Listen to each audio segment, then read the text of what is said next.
Logan had always built his life around silence. He wasn't the kind of student who rushed through hallways with a crowd of friends at his side, or the kind who dominated lectures with endless questions. He was quiet in a way that people rarely noticed, blending into the background of the college campus like the muted hum of a light that had always been there. His comfort was routine. Mornings of lectures, afternoons tucked into the library where he worked part-time, evenings with books stacked neatly on his desk, and nights surrendered to the gentle rhythm of reading until sleep claimed him. The library suited him perfectly. Dusty pages, the faint smell of paper and ink, the creak of carts moving between aisles. It was order, and in order he found peace. In his dorm room, Logan had created a small world of his own. A desk stacked with carefully annotated notes, a lamp adjusted at just the right angle, and the kind of calm that came only from solitude. He didn't crave parties or noise or the kind of reckless freedom that most of his peers seemed to thrive on. Noise unsettled him. Crowds exhausted him. Silence was more than absence of sound. It was his armor, the invisible shield that allowed him to exist without being pulled into the chaos of college life. But silence doesn't last forever, and Logan's was shattered the day Jake arrived. Jake didn't just walk into the dorm room. He stormed in.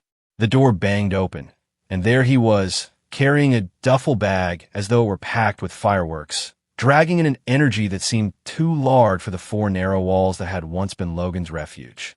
Jake had that kind of presence that filled space before he even said a word. He was tall, broad-shouldered, and carried himself with a confidence that bordered on arrogance. His grin was quick, his voice was loud, and his very first words were less introduction than announcement. Guess this is it. Room 214, right? Perfect spot for the best year of our lives.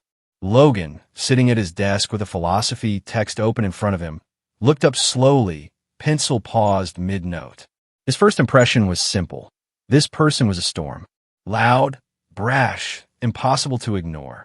The exact opposite of everything Logan had worked to protect. Within minutes, the quiet room that once smelled faintly of laundry detergent and paper had shifted. Jake tossed his belongings carelessly onto the bed opposite Logan's, pulled out a speaker from his bag, and without hesitation pressed play. Music exploded into the small space, bass thundering through the thin walls. Logan's pencil stilled. His eyes tightened. It was only the afternoon, and already his sanctuary was cracking. Jake thrived on sound. His phone buzzed with constant messages, and his laugh carried across the room like a challenge. He sprawled across his bed, thumb flying over his screen, inviting half the campus to a weekend party before Logan had even processed his arrival. He was charisma personified, the kind of student everyone knew, everyone wanted to be around. And now he was Logan's roommate. The clash was immediate. Logan tried to drown out the music with the dense sentences of his philosophy textbook, but the bass line ate through the words. He closed the book with a sharp snap and looked across the room. Jake grinned at something on his phone, oblivious. "Could you turn that down?" Logan asked. His voice was quiet, firm but controlled, like someone who rarely spoke up but had been pushed too far. Jake didn't even glance up. "Relax, man. It's the weekend." That was the first spark. The first sign that this wasn't just a clash of personalities. It was a collision of entire worlds. Logan's life was built on silence, Jake's on noise. One found comfort in invisibility, the other thrived on being the center of attention. Fire and water, storm and stone, jammed into a single narrow dorm room with no escape. And Logan felt it immediately. That uneasy shift, the suffocating pressure of someone else's chaos flooding into his carefully built quiet. His books suddenly felt fragile, his order threatened. Jake, on the other hand, looked as though he had just claimed new territory, a kingdom of four walls that would soon pulse with his music, his laughter, his endless stream of strangers barging in uninvited. The question that hung in the air was dangerous but inevitable. Who would bend first? Logan, with his desperate grip on silence? Or Jake, with his hunger for chaos? Neither seemed willing to yield, and as the first weekend approached, the tension only thickened, waiting for the inevitable explosion. It happened on an afternoon that began like any other, the kind of day Logan thought he could predict down to the minute. The library was hushed, sun falling in angled strips across rows of books, and Logan was at his usual post behind the circulation desk, stamping returns and sorting them into neat stacks. It was the one place he felt fully in control, a sanctuary where silence wasn't fragile but natural, where his world did not have to defend itself. And then, without warning, Jake appeared. He didn't belong there. Logan's first instinct was to think he had walked into the wrong building. Jake leaned casually against a shelf of biographies, as if he had been there 100 times before. He wasn't holding a book, wasn't pretending to study. He was simply standing there, fingers tapping restlessly against the spine of a volume he had no intention of opening, his grin strangely muted. Logan froze, almost irritated by the intrusion. The library was supposed to be his territory, untouched by Jake's chaos. "Thought I'd see what you do all day," Jake said at last, his voice pitched too loud for the stillness. A few students glanced up in annoyance, and Jake dropped his tone, though only slightly. "Didn't think it'd be this dead. How do you stand it?" The obvious answer, the one Logan wanted to snap back with, was that this was exactly how he liked it. He wanted to tell Jake to leave, to take his restless energy and his smirking confidence and return to the noise where he belonged. But something in Jake's expression stopped him. For all his swagger, there was a sharpness at the edge of his smile, an almost unnoticeable tension in his shoulders. Jake wasn't here to mock. He was here because he didn't want to be anywhere else. And then, almost without prompting, Jake spoke again. Not about parties, not about sports, not with the easy confidence of a boy who could summon a crowd at will. His words came low, stripped of bravado. He admitted that sometimes he hated the noise he created, that the roar of music and the laughter of others was less about fun and more about filling a silence that frightened him. He confessed that after every party, when the last voice faded and the last door slammed shut, the emptiness that followed pressed down on him like a weight he couldn't shake. "It's like the room caves in on itself," he said, almost bitterly. "Like if I don't keep it loud enough, something's going to catch up to me." Logan didn't know how to respond at first.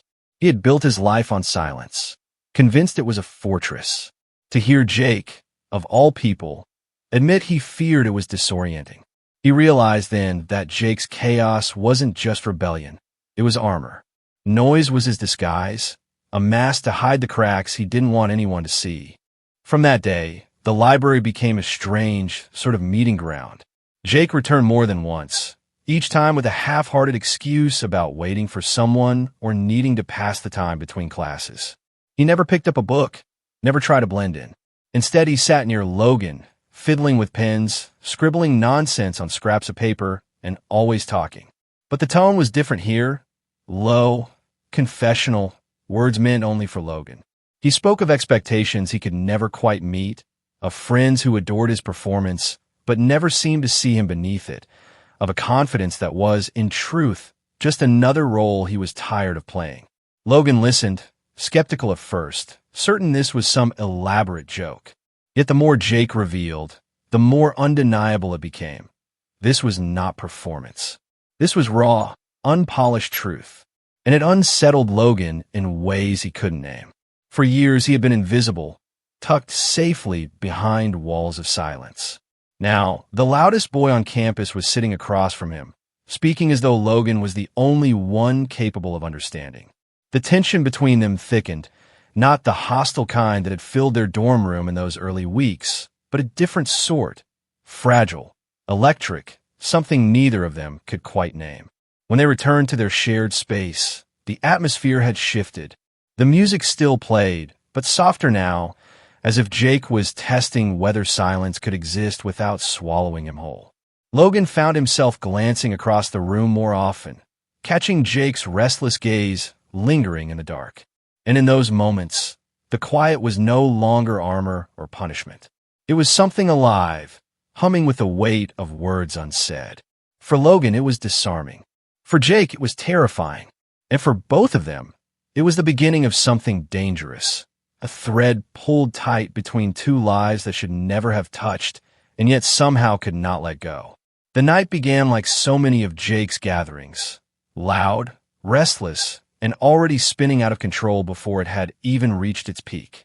Music pounded through the thin dormitory walls, spilling into the corridors like a second heartbeat.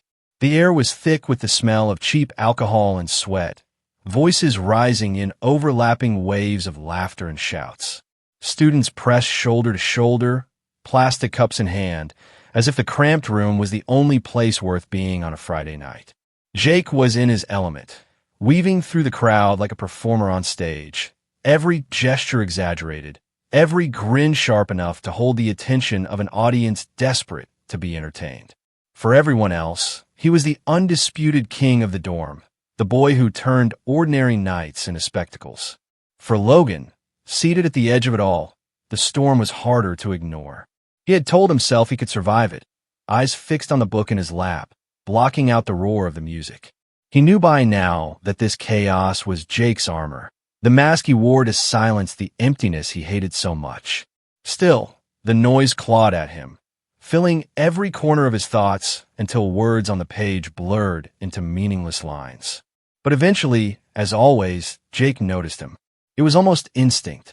Even with dozens of faces clamoring for his attention, Jake cut through the crowd, moving towards Logan with that careless ease that made people part before him.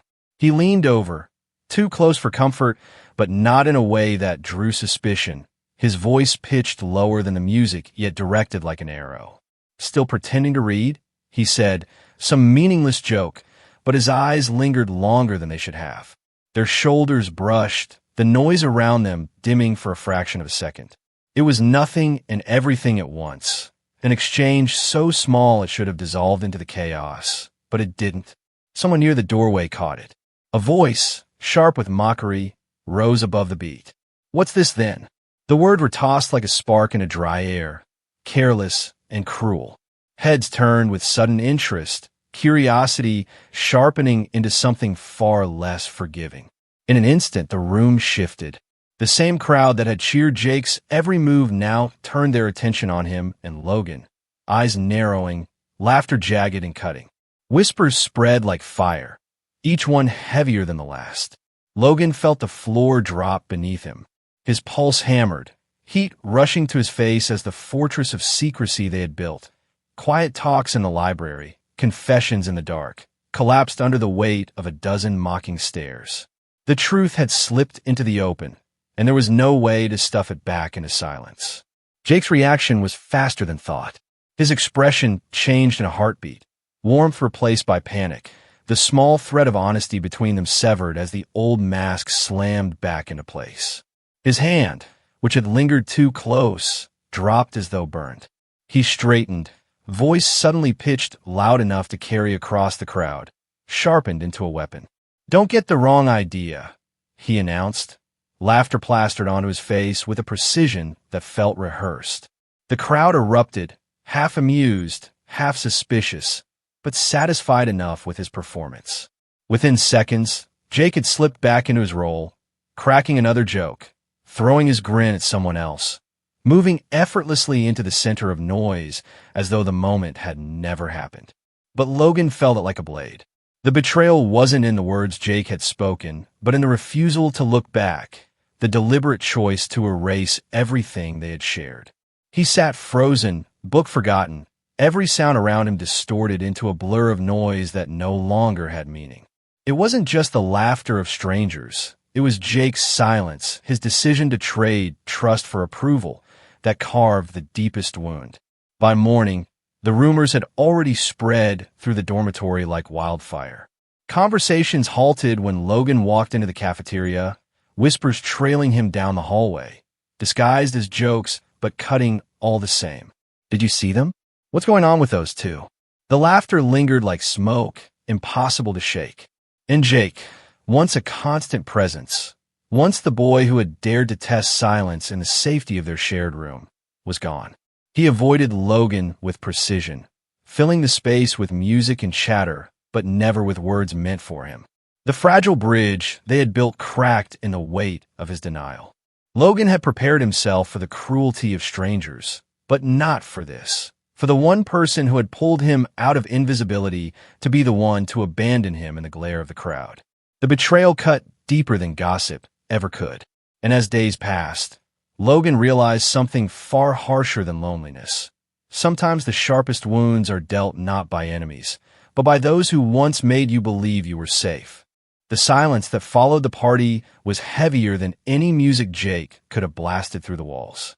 For weeks, the dorm room became a battlefield of absence rather than noise. Jake had perfected the art of avoidance, leaving early, returning late, filling every spare second with other people so that he never had to be alone with Logan in the stillness.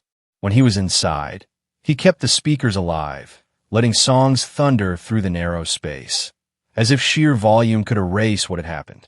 Logan, for his part, retreated further into his fortress of books, stacking them higher on his desk, as if they could block out betrayal, burying himself in words so that he would not have to acknowledge the empty chair across the room where Jake no longer sat.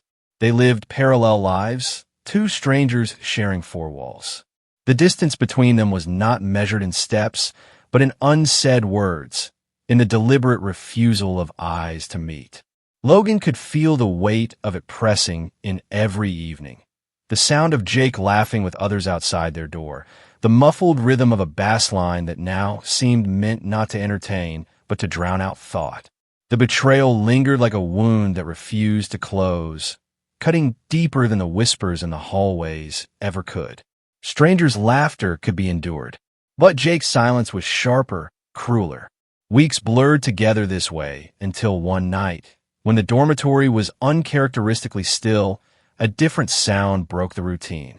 A hesitant knock, so quiet Logan almost thought he had imagined it, came from the edge of his desk. He looked up, startled, to find Jake standing there. No grin, no swagger, no performance. Just Jake, stripped of the armor he had worn for so long. His shoulders slumped as if carrying a weight he could no longer hide, his eyes restless but raw. The silence stretched, taut as wire. Finally, Jake exhaled, running a hand through his hair as though dragging the words out of himself. "I can't keep doing this," he said, his voice rough, scraping, nothing like the easy confidence he showed the world. Logan froze, pencil still in his hand, uncertain whether to believe him. "Doing what?" he asked, cautious, wary of another mask. Jake's jaw tightened. "Playing him," he said, jerking his head towards the door, towards the dormitory beyond. "The rebel, the party king, the one who laughs the loudest. I don't even know who that is anymore, except someone everyone else expects me to be. I thought if I filled the room big enough, nobody would see through me. But it's exhausting. Every day, I wake up already tired because I know I've got to wear him again." The words fell heavily between them, unpolished, dangerous in their honesty. For once, Logan did not interrupt. He simply let the confession hang, sharp and unguarded. "I hated myself these past weeks," Jake continued, his voice breaking. "Not because of the rumors. Not because of them. Because of me. Because I pushed you away. Because I turned you into a stranger just to keep my crown. And the sickest part? It didn't even make me feel safe. It just made me feel empty." Logan's chest tightened. Anger mixed with something far harder to suppress, recognition. He wanted to demand why, to tell Jake that betrayal had consequences words could not erase. But Jake's face was different now. Tired, worn, almost broken. "Then why?" Logan asked, the words escaping before he could stop them. Jake's answer was immediate. "Because I was scared. Scared of losing the only thing I thought made me matter. But I was wrong. The truth is, when I was with you, when it was just us, no noise, no crowd, I wasn't pretending. And I didn't hate that version of me. I didn't hate him at all." The silence that followed was sharp, trembling with risk. For Logan, it was not relief that rushed in, but something more fragile, more dangerous. The possibility that the mask had finally cracked, that the boy who had chosen a crown over truth was willing to set it down. For Jake, it was a surrender. Better to lose the throne, better to let the world turn away than to keep drowning in a role that had hollowed him out. In that fragile moment, honesty stood where noise had once ruled, and both of them knew the air inside their room would never feel the same again. At first, the change was subtle, almost invisible, a ripple across the surface rather than a storm. Jake still walked the corridors of the dormitory with his sharp-edged charisma, still carried the confidence that once made crowds bend toward him. But little by little, his mask began to slip, and the old act no longer returned. The reckless jokes quieted. The constant stream of parties dwindled. He no longer forced himself to ignite every room with noise. And people noticed. The friends who had once cheered loudest at his entrances were the first to falter. Their laughter took on a different tone, strained and uncertain. Their questions became edged, probing. Why aren't you throwing anything this weekend? What happened to you? They weren't curious. They were unsettled, waiting for the return of the version of Jake that entertained them. But when he didn't deliver, they began to drift. At first, it was subtle. A seat left empty at the cafeteria table, a text that went unanswered, but soon it became a quiet rejection. The same people who had crowned him king of the dorm no longer wanted him without his crown. Logan saw the cost of it unfold day by day. He saw the hesitation in the hallway greetings, the way old companions made excuses not to linger, the mocking smiles that carried just enough cruelty to sting. He watched Jake's shoulders stiffen when certain faces passed without acknowledgement. His jaw tightened as if bracing against blows that never came but always threatened. Jake never admitted aloud how much it hurt, but the pain was clear in the way his eyes hardened, in the pauses that stretched just a little too long before he spoke. And yet, in the midst of rejection, something remarkable happened. For the first time, the silence inside their room was no longer hostile, no longer suffocating. It became a strange kind of freedom. The speakers that had once throbbed with endless music were quieter now, sometimes left off altogether. The tension that had divided them gave way to something more fragile, but infinitely stronger. Logan sat at his desk, books stacked like a fortress, while Jake sprawled across the bed, tossing a ball from hand to hand, and the quiet between them no longer punished. It sustained. Sometimes Jake would break it with a thought spoken half-formed, a question without a joke attached, and Logan would answer without irritation. Other times, neither said a word, and the stillness hummed with unspoken understanding. It was not perfection. Logan still recoiled from chaos, and Jake still longed for bursts of laughter loud enough to shake the walls. But their differences no longer clashed. They balanced. Silence and fire, order and rebellion, existing side by side without tearing the room apart. Outside, the dormitory still whispered. Rumors still clung, cruel in their persistence. Some mocked Jake's fall from his throne. Others speculated about the distance he had allowed to open between himself and his once-adored crowd. But inside their small room, none of that mattered. Jake had chosen to stop performing, to let the crown slip, and though the cost was high, the freedom was higher still. For the first time, he was no longer terrified of the quiet. He no longer filled the air with noise to prove his existence. He allowed himself to be seen for who he was, even if it meant being left behind. For Logan, it was a revelation. All his life, he had believed silence was safety, that invisibility was his only defense. But he discovered that shared silence, silence with someone who understood its weight, was stronger than solitude could ever be. He no longer stood at the edges of a storm, waiting to be erased. He stood beside Jake, different yet equal, two contradictions that somehow fit together. The world outside might never understand, might always whisper, might never offer approval. But honesty was a power greater than any crown Jake had ever worn. In losing the crowd, he had found himself. And in the fragile balance between noise and stillness, between chaos and quiet, he and Logan had found something rarer than acceptance, the strength to exist without masks. It was not the ending either of them had imagined, but it was the one they had chosen. And for the first time, choice felt like freedom.